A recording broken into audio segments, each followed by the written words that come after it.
हम सबके सपने होते हैं, है ना? लेकिन कभी सोचा है कि सपनों का पीछा करना कितना थका देने वाला हो सकता है? मतलब एक तरफ तो मंजिल की वो चमक दिखाई देती है, पर दूसरी तरफ उस रास्ते की थकान होती है। आज की ये कहानी बिल्कुल उसी एहसास के बारे में है, उस बोझ के बारे में जिसे हम सब कभी न कभी अकेले उठाने की कोशिश करते हैं। और इस पूरी कहानी का जो सार है ना, वो बस इस एक लाइन में छुपा है।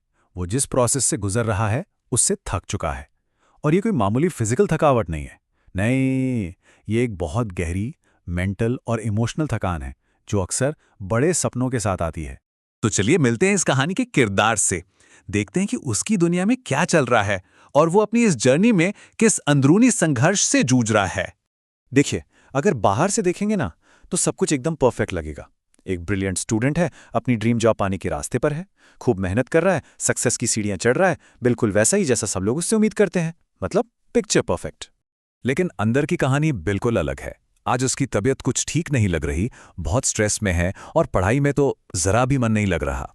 वो जो बाहर से सक्सेस की चमक दिख रही है ना, उसके पीछे वो असल में अंदर से फंसा हुआ, एकदम ड्रेन्ड आउट फील कर रहा है।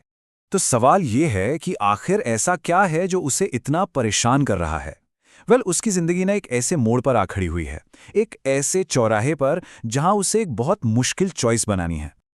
और यही है वो कश्मकश। एक तरफ है करियर, सपने, भविष्य संवारने का प्रेशर, किताबों का ढेर, और दूसरी तरफ है परिवार, उनके साथ रहने की इच्छा, अपनी जिम्मेदारियां। ऐसा लग रहा है मानो दो अलग अलग दुनियाएं उसे अपनी अपनी तरफ खींच रही हैं। अब ऐसे में कोई क्या करे, कैसे चुने? ये एक ऐसा सवाल है जो जिंदगी में कभी ना कभी हम सबके सामने आता है, और इसका कोई आसान जवाब होता ही नहीं है। तो अब देखते हैं कि आगे क्या होता है। कैसे किसी से मिलने की एक छोटी सी कोशिश उसके पूरे दिन में एक अनएक्सपेक्टेड टर्न ले आती है। तो जब उससे कुछ डिसाइड नहीं हो पा रहा था, तो उसने सोचा चलो एक दोस्त से मिलाता हूं। उसका इरादा बस यही था कि शायद मूड थोड़ा ठीक हो जाए, इस सारे स्ट्रेस से थोड़ी देर के लिए ही सही छुटकारा मिल जाए। लेकिन जब वो वहां पहुंचा, तो उसने कुछ ऐसा देखा जिसकी उसे उम्मीद नहीं थी।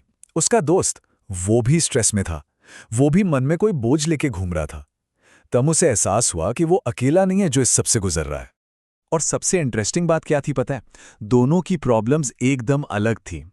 एक तरफ ये स्टूडेंट था जो पढ़ाई और पर्सनल लाइफ के बीच बैलेंस बनाने के लिए स्ट्रगल कर रहा था, और दूसरी तरफ उसका दोस्त जो अपने करियर के ठहराव से परेशान था, शादी करने के लिए सक्सेस का इंतजार कर रहा था।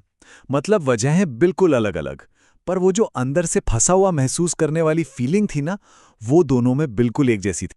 और यहीं पे कहानी का सबसे जरूरी पॉइंट आता है।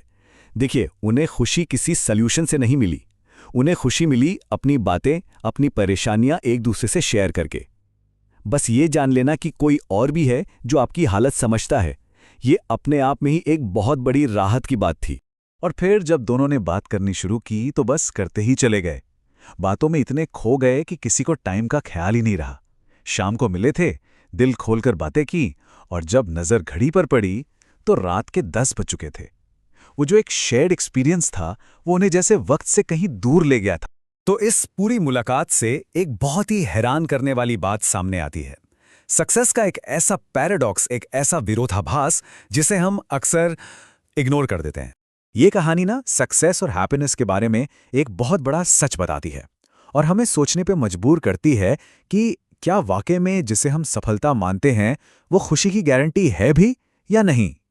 इस पैराडॉक्स को ना ऐसे समझते हैं। एक तरफ है हमारा ये स्टूडेंट, ऑन पेपर वो पार्शियली सक्सेसफुल है, लेकिन अंदर से स्ट्रेस्ड है, कंफ्यूज्ड है। अब जरा किसी और को इमेजिन कीजिए। मान लीजिए कोई है जो उसी एग्जाम में फेल हो गया हो, लेकिन वो खुश है, अपनी लाइफ को एंजॉय कर रहा है। तो फिर असली सक्सेस क्या हुई? सोचने वाली बात है ना? तो इस पूरी रियलाइजेशन के बाद उस स्टूडेंट का क्या हुआ? चलिए देखते हैं कि उसका दिन खत्म कैसे हुआ। वो घर वापस आ गया, उसी रूटीन, उसी जिंदगी में।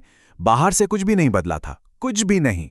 एग्जाम्स और जिम्मेदारियां, सब कुछ वैसा का वैसा ही उसका इंतजार कर रहा था। उसने वापस पढ़ने की कोशिश की, पर जैसा होता आया था, मन नहीं लगा पाया। मतलब वो जो बातचीत हुई थी, वो कोई मैजिक पिल नहीं थी कि उसकी सारी प्रॉब्लम सॉल्व हो गई। लेकिन हाँ, एक चीज जरूर बदली थी। उसके मन का बोझ अब पहले से काफी हल्का लग रहा था। और ये कहानी हमें एक आखिरी सवाल के साथ छोड़ जाती है कि क्या खुशी कोई डेस्टिनेशन है, कोई मंजिल है जहां हमें अकेले पहुंचना है, या फिर ये एक सफ़र है जिसे दूसरों के साथ शेयर करके जिया जाता है। सोचिएगा ज़रूर।